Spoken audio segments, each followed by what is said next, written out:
Hello students, आज हम discuss करने जा रहे हैं first year new book chapter number 4 topic 4.8 inter conversion of potential energy and kinetic energy. ये इंपॉर्टेंट लॉन्ग क्वेश्चन है और साथ ही साथ चैप्टर का आखिरी टॉपिक भी है। तो लेक्चर को स्टार्ट करते हैं। Welcome you are in physics of how and I am your mentor जैनशबीर। तो टॉपिक का नाम है interconversion of potential energy and kinetic energy. देखो, पोटेंशियल एनर्जी ऐसी एनर्जी जो बॉडी के पास होती है उसकी पोजीशन की वजह से, मतलब पोटेंशियल एनर्जी बॉडी के पास उसकी पोजीशन की वजह से होती है, और काइनेटिक एनर्जी बॉडी के पास उसकी मोशन या वेलोसिटी की वजह से, मतलब पोजीशन की वजह से जो बॉडी के पास एनर्जी होती है उसे मैं पोटेंशियल एनर्जी कहता हूँ, और वेलोसिटी की वजह से जो बॉडी के पास एनर्जी होती है उसे मैं सिंपली काइनेटिक एनर्जी कहता हूँ।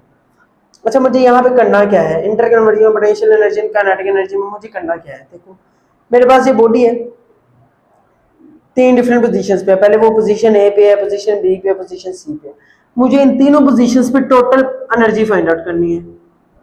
इन तीनों पोजीशंस पे मुझे टोटल एनर्जी फाइंड आउट करनी है, और मैं ये देखना चाहता हूँ कि इन तीनों पोजीशंस पे टोटल एनर्जी कंजर्व रहती है कि नहीं, क्या टोटल एनर्जी चेंज तो नहीं होती।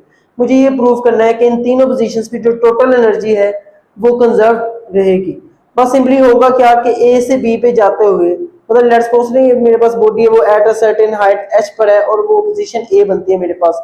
तो यहाँ से जब मैं बॉडी को छोड़ूंगा वो पोजीशन बी पे आएगी, फिर वो पोजीशन सी पे आएगी और अल्टीमेटली ग्राउंड को हिट कर जाएगी। मुझे इन तीनों पोजीशंस पे देखने की जो टोटल एनर्जी बॉडी की, क्या वो तो चेंज नहीं होती? क्या वो कंजर्व रहती है इस पोजीशन पे भी, इस पोजीशन पे भी, इस पोजीशन पे भी? तो टोटल एनर्जी मुझे फाइंड आउट करनी है इन तीनों पोजीशंस पे, और सिंपली मैं ये देखूंगा कि इन तीनों पोजीशंस में जो टोटल एनर्जी वो चेंज नहीं होगी, वो सेम ही रहेगी। बस सिंपली होगा क्या कि यहाँ पे जो पोटेंशियल एनर्जी वो काइनेटिक एनर्जी में इंटरचेंज हो रही होगी, और जो काइनेटिक एनर्जी वो पोटेंशियल एनर्जी में चेंज हो रही होगी, लेकिन ओवरऑल टोटल एनर्जी वो सेम ही रहेगी। तो टॉपिक का नाम भी यही है, interconversion of potential energy and kinetic energy, कि जो पोटेंशियल एनर्जी और काइनेटिक एनर्जी वो इंटर कन्वर्ट हो रही है, लेकिन जो टोटल एनर्जी है सिस्टम की इट रिमेन्स कंजर्व्ड। तो सबसे पहले स्टार्ट करेंगे law of conservation of energy. Law of conservation of energy कहती है कि ना तो एनर्जी को बनाया जा सकता है ना उसे डिस्ट्रॉय किया जा सकता है। हाँ, बेसिकली होता है कि एनर्जी एक फॉर्म से दूसरे फॉर्म में ट्रांसफॉर्म हो जाती है। मतलब law of conservation of energy मुझे पहले ये बता रही है कि हर पॉइंट पे जो एनर्जी है वो सेम ही रहेगी, क्योंकि एनर्जी ना तो बनाई जा सकती है ना डिस्ट्रॉय की जा सकती है। बस सिंपली होगा कि पोटेंशियल एनर्जी काइनेटिक एनर्जी में, काइनेटिक एनर्जी पोटेंशियल एनर्जी में इंटर कन्वर्ट होती है। तो सबसे पहले law of conservation of energy लिख लेनी है, वही डेफिनेशन है, energy can not be created not be destroyed but it can be transformed only from one form to another. ठीक है, एक्सप्लेनेशन से स्टार्ट करते हैं कि मान के चलो मेरे पास एक बॉडी है जिसका मास m है, वो एक पोजीशन ए पे, और वो जो पोजीशन ए है वो एट अ हाइट h है फ्रॉम द ग्राउंड। जो पोजीशन ए की हाइट है फ्रॉम द ग्राउंड वो h है। तो यहाँ पे यही लिख लिया, consider body of mass m initially at a position A which is at a height h। अब इन तीनों पोजीशंस में मुझे टोटल एनर्जी फाइंड आउट करनी है। तो सबसे पहले मैं ये पोजीशन ए पे टोटल एनर्जी फाइंड आउट करता हूँ। तो एट पोजीशन ए टोटल एनर्जी मेरे पास होगी potential energy plus kinetic energy. इस पोजीशन पे जो बॉडी के पास काइनेटिक एनर्जी होगी और जो पोटेंशियल एनर्जी होगी, इन दोनों को सम कर दूंगा तो मेरे पास टोटल एनर्जी आ जाएगी। और इनफैक्ट तुम लोगों को पता है potential energy plus kinetic energy मेरे पास मैकेनिकल एनर्जी होती है। तो यहाँ पे सिंपली ये भी मैं लिख सकता हूँ, टोटल मैकेनिकल एनर्जी भी मैं सिंपली यहाँ पे लिख सकता हूँ। तो total mechanical energy at position A मेरे पास potential energy plus kinetic energy के बराबर होगी पोजीशन ए पे। तो सबसे पहले तो मैं पोटेंशियल एनर्जी फाइंड आउट करता हूँ। मेरे पास बॉडी है जिसका मास m है और उसकी हाइट है h फ्रॉम द ग्राउंड। वो हाइट h पे पड़ी हुई है ग्राउंड से, तो उसकी जो पोटेंशियल एनर्जी होगी it will be equal to mgh। Potential energy का ये फॉर्मूला होता है ना, mgh। m is the mass of body, h is the height of a body. Height तो h है तो h as it is remain रहेगा। तो potential energy at point A will be equal to mgh। Kinetic energy at point A वो कितनी होगी? तो at point A position A पे मैंने अभी बॉडी को जो से वो पकड़ा हुआ है इनिशियली पोजीशन ए पे, चूंकि वेलोसिटी जीरो है बॉडी की, तो काइनेटिक एनर्जी भी क्या होगी? जीरो। काइनेटिक एनर्जी का फॉर्मूला आता है 1/2 mv²। अगर वेलोसिटी जीरो तो काइनेटिक एनर्जी जीरो अल्टीमेट। तो पोजीशन ए पे काइनेटिक एनर्जी होगी जीरो। तो टोटल एनर्जी क्या होगी? Potential energy plus kinetic energy, potential energy mgh, kinetic energy zero, तो total energy will be equal to mgh। मतलब position A पे जो मेरे पास टोटल एनर्जी आई है वो है mgh। अब मुझे पोजीशन बी पे फाइंड आउट करना है, क्या टोटल एनर्जी वहां पे भी mgh ही आती है? अब मुझे टोटल एनर्जी फाइंड आउट करनी है पोजीशन बी। देखो, मैंने बॉडी को छोड़ा eight position A, position A से नीचे छोड़ा, अब वो बॉडी आ गई मेरे पास पोजीशन बी। पोजीशन बी पे मुझे टोटल एनर्जी फाइंड आउट करनी है। अच्छा, ए से बी पे आते हुए लेट्स सपोज जो बॉडी ने डिस्टेंस कवर किया ना वो x डिस्टेंस कवर किया। ए से बी पे आते हुए जो बॉडी ने डिस्टेंस कवर किया वो है x। पोजीशन ए की जो हाइट है ग्राउंड से वो अगर h है और बॉडी ने a से b पे आते हुए x डिस्टेंस कवर किया है तो पोजीशन b की हाइट ग्राउंड से कितनी होगी, h में से x को माइनस कर दूंगा तो मेरे पास क्या आ जाएगा, ये हाइट आ जाएगी। और ये हाइट किसके बराबर होगी, h माइनस x, h में से x को माइनस करूंगा तो ये मेरे पास हाइट आ जाएगी पोजीशन b की फ्रॉम दी ग्राउंड। तो मेरे पास पोजीशन b की पोटेंशियल एनर्जी क्या होगी, टोटल एनर्जी फाइंड आउट करनी है ना, तो टोटल एनर्जी में अगेन पोटेंशियल एनर्जी और काइनेटिक एनर्जी फाइंड आउट करनी होगी। तो टोटल तो पोजीशन b पे जो पोटेंशियल एनर्जी होगी वो क्या होगी, potential energy will be equal to mg h, h is the height of a body from the ground, ground से हाइट कितनी है, तो ग्राउंड से हाइट इसकी h माइनस x है, तो यहाँ पे इसकी पोटेंशियल एनर्जी होगी mg और हाइट कितनी h माइनस x, ठीक है। और यहाँ पे पोजीशन b पे बॉडी के पास काइनेटिक एनर्जी कितनी होगी, अगर पोजीशन b पे उसके पास वेलोसिटी v भी है तो kinetic energy will be equal to at position b 1/2 mv b का स्क्वायर। अब मुझे velocity at point b find out करनी है, v b स्क्वायर मुझे फाइंड आउट करना है, in terms of heights find out करनी है, इन टर्म्स ऑफ हाइट में जैसे वो फाइंड आउट करूंगा ना तो मेरे पास टोटल एनर्जी आ जाएगी। अच्छा, फॉर v b स्क्वायर, चूंकि मुझे v b square find out करना है तो थर्ड इक्वेशन ऑफ मोशन को इस्तेमाल करूंगा which is equal to 2s equals v f square minus v i square. Initially body थी मेरे पास पोजीशन a पे, उसके बाद आगे मेरे पास पोजीशन b पे।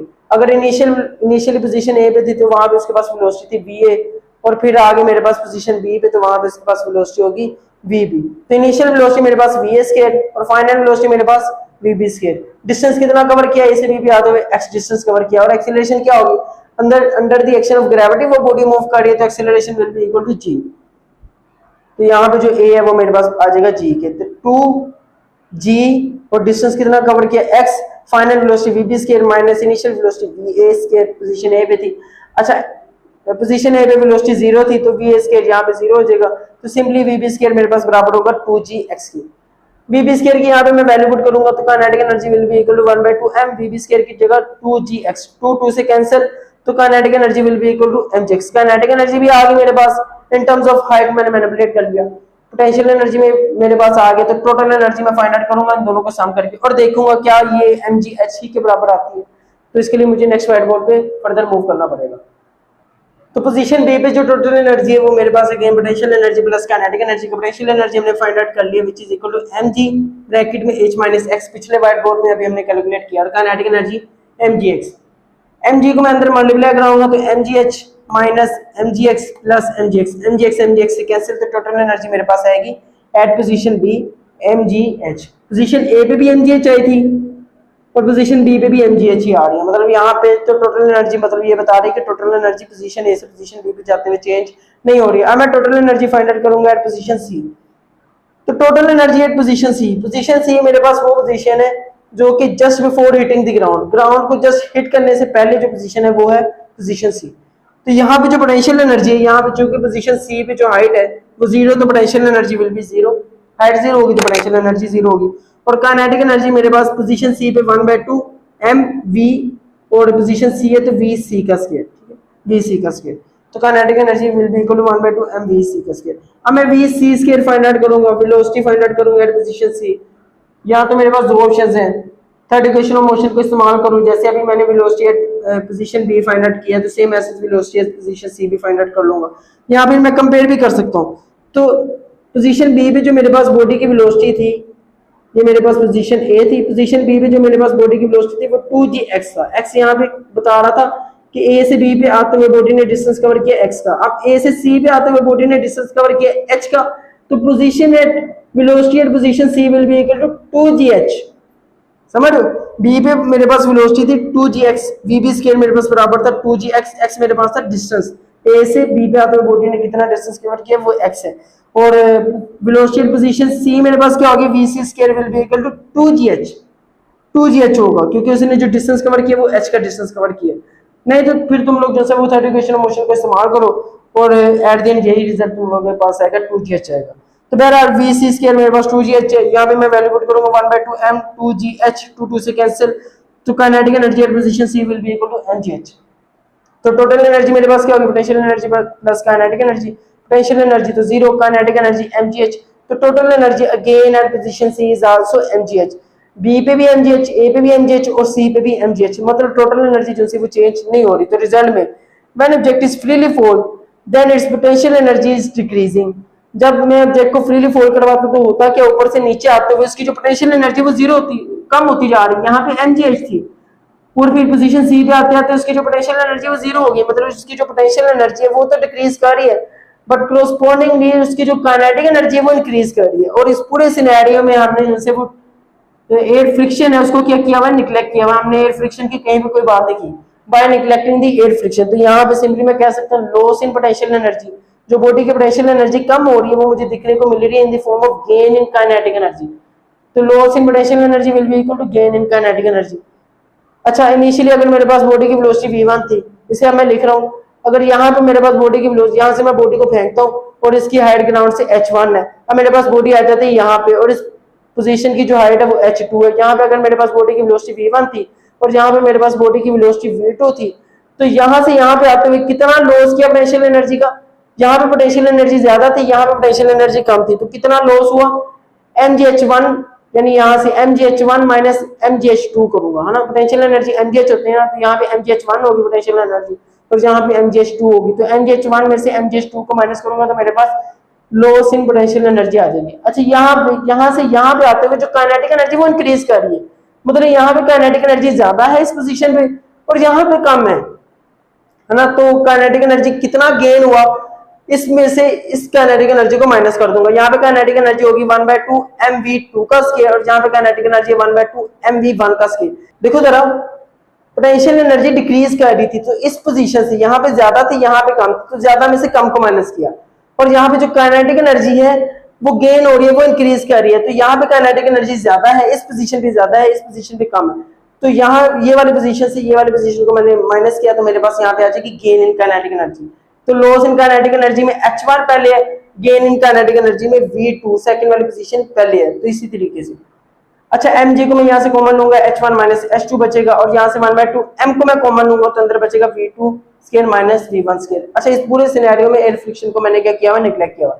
अगर मैं एयर फ्रिक्शन को भी एंटर करा दूं, एयर फ्रिक्शन को भी अगर मैं जैसे वो कंसीडर करूं, तो फिर जो बॉडी के पास यहाँ पे जो पोटेंशियल एनर्जी है वो तो एक मेरे पास कॉज करेगी इंक्रीज इन काइनेटिक एनर्जी में, और प्लस वो जो पोटेंशियल एनर्जी वो डिसिपेट होगी while doing work against the friction, तो वो जो लॉस इन पोटेंशियल एनर्जी वो मेरे पास बराबर होगी गेन इन काइनेटिक एनर्जी की, कि बॉडी ने कितनी काइनेटिक एनर्जी गेन की प्लस कितना उसने वर्क किया अगेंस्ट द फ्रिक्शन, फ्रिक्शन के अगेंस्ट कितना वर्क किया, ठीक है, तो वो मेरे पास बराबर होगी लॉस इन पोटेंशियल एनर्जी की। तो loss in potential energy will be equal to mgh gain in kinetic energy 1/2 mv के, जबकि work done against friction force into displacement, अगर हाइट उसने h कवर की है और फ्रिक्शन की फोर्स f है तो f into h, where f is the frictional force, h is the height covered by a body. तो ये मेरे पास in the presence of friction ये फॉर्मूला होगा। तो बच्चों ये था आज का इस चैप्टर का इनफैक्ट टॉपिक वाइज आखिरी लेक्चर। उम्मीद है तुम लोगों को पसंद आया होगा। इजाजत दो, अल्लाह हाफिज।